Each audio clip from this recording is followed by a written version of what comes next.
Senator Bernie Sanders has some unexpected allies when it comes to the whole debacle between himself and Senator Elizabeth Warren. This is following accusations that Bernie allegedly told Warren that he didn't believe a woman could become president.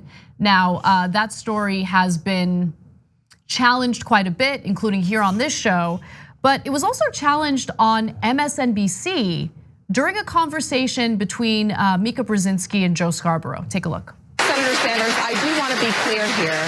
You're saying that you never told Senator Warren that a woman could not win the election. That is correct. Senator Warren, what did you think when Senator Sanders told you a woman could not win the election? I am completely confused as to why it turned from Bernie Sanders saying I didn't say it to Elizabeth Warren being asked, what did you think when he said it? He says he didn't say it.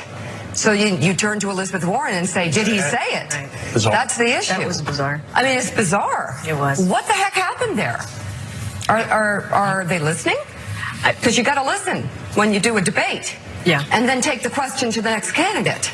You just missed. It was a miss. Yeah. You were waiting to go. But Did he this is say the it? story. It was a miss. By the way, I've had conversations, private conversations taken to the press and totally manipulated for the benefit of the person who was sharing the story. This happens all the time. It's clear there's a misunderstanding or Elizabeth Warren is focused on something that was said.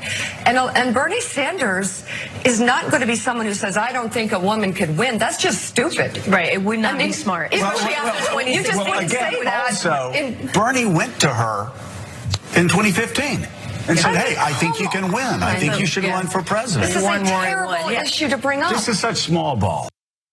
This is not the type of conversation I would ever expect on Morning Joe. Joe Scarborough isn't some progressive, neither is Mika Brzezinski. In fact, they've been a little hostile toward progressives in the past. But I do respect the fact that they shared this perspective. And look, and I also respect that Joe Scarborough brought up how Bernie Sanders had encouraged Elizabeth Warren to run in 2016. And then once she decided that she didn't want to do it, that was when he decided that he would do it. So why would he encourage a woman to run for president if he doesn't believe that a woman could win? And why would he spend so much time campaigning on behalf of Hillary Clinton in 2016 if he thought that that was a fruitless effort and a woman couldn't win? It just doesn't make any sense. No. Yeah, and I'm glad that they played that the moderator's turn from Bernie. That was, I know that I'm biased or whatever, but that was unacceptable. It really you was. cannot do that and claim to be a journalist. And it's been weird that like a day has gone by now since that, and there hasn't, that I've seen, been any acknowledgement that that could have been phrased differently. I mean, look, you want to get Bernie on the record, and then obviously you have to ask Warren about it. You could ask Senator Warren, what is your recollection of the conversation?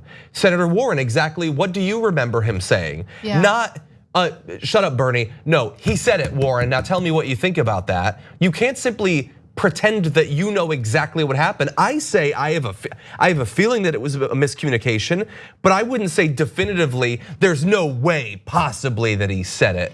Yeah, look, you can't imply, you can't pretend to be impartial and try to adjudicate reality in that way. I don't know what happened there because, look, one thing that I do know, a lot of broadcast journalists, if you want to call them journalists, will get a script or talking points or a list of questions from their producer.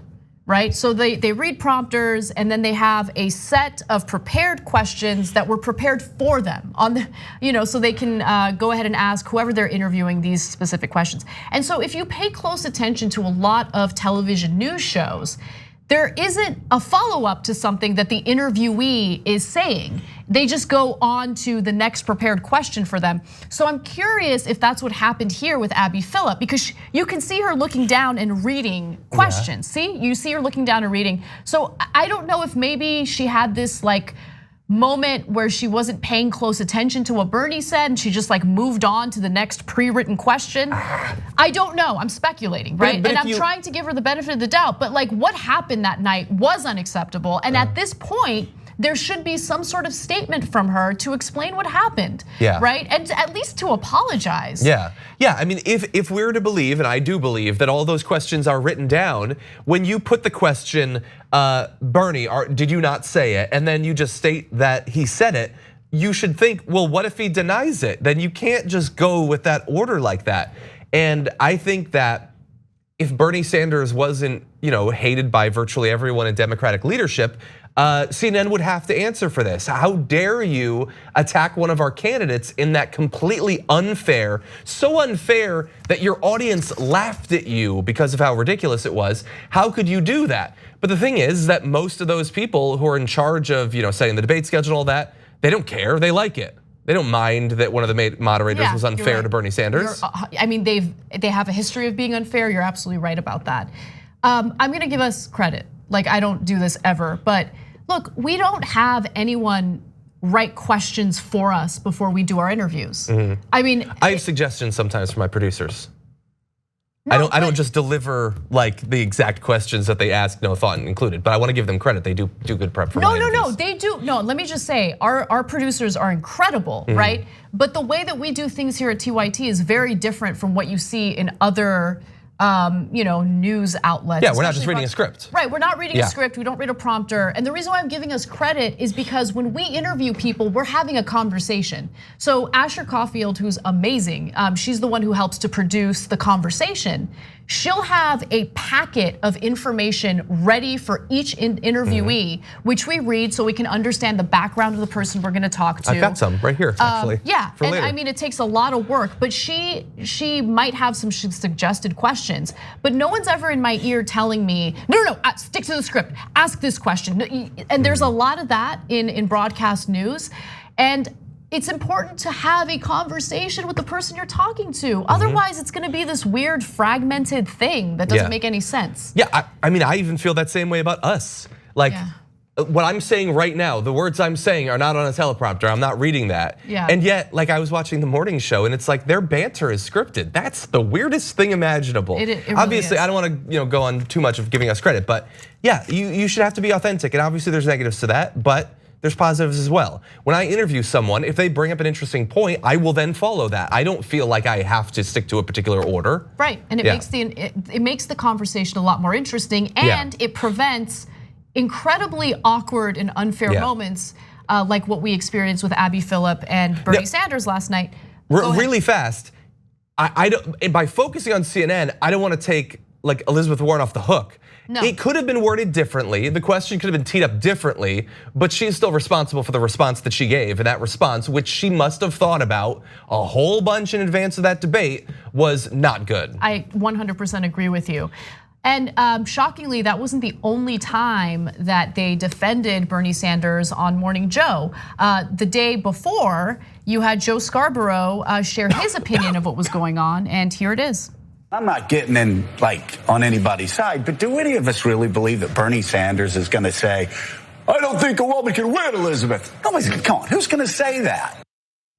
Yeah, at this point, I guess, what's the point in just saying, like, I think we all know exactly what he said, and everyone agrees with the sentiment.